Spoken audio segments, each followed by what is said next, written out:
Praise lord. సర్వ సృష్టికర్తయు సర్వాంతరయామియు అయినటువంటి మన ప్రభుని యేసుక్రీస్తు నామమున అందరికీ ఉదయకాల సమయమున శుభాభివందనములు తెలియజేసుకుంటున్నాను.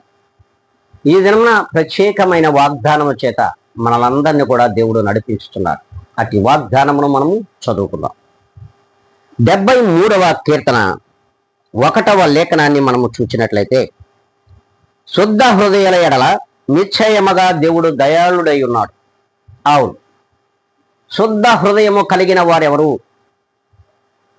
ఎప్పటి వరకు మన పాత రోత జీవితాలను విడిచిపెట్టి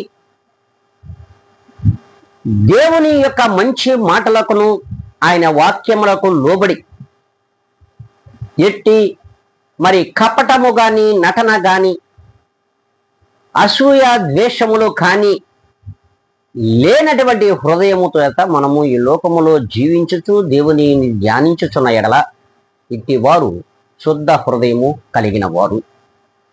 వీరి ఎడల ప్రభువైన యేసుక్రీస్తు వారు దయాళుడై ఉన్నాడు. ఎన్నడెన్నడూ కూడా వారిని విడిచిపెట్టని దయగలిగిన దేవుడై ఉన్నాడని వాక్యము సెలవిస్తున్నది. మరి ఈ దినమునైనా సరే మన యొక్క మాసిన వస్త్రములను విడిచిపెట్టి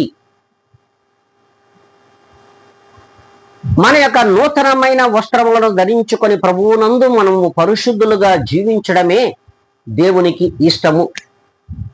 ఇట్టి పరిశుద్ధ హృదయము పవిత్ర హృదయము కలిగిన ప్రతి ఒక్కరు కూడా దేవునికి ఇష్టలు. ఇట్టి వారి యందు దేవుడు దయాళుడై ఉన్నాడు. మరి ఈ దినం నుండి అలా ఉందామా అనుకుంటే అందరము కూడా ఈ ఉదయకాల సమయమున తలలు ఉంచుకుందాం, కళ్ళు మూసుకుందాం. విన్న వాక్యాన్ని హృదయమునందు అంగీకరించి ఆ హృదయంలో నూరింతలుగా ఫలింప చేయాలని ప్రార్థనలో ఏకీపిద్దాం. మహాపరిశుద్ధుడా, ప్రేమ కలిగిన మా యేసయ్య, మీకు వందనములు, కృతజ్ఞతలు.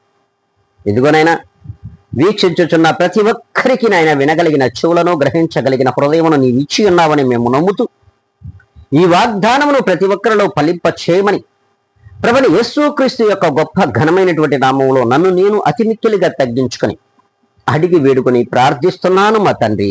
ఆమెన్.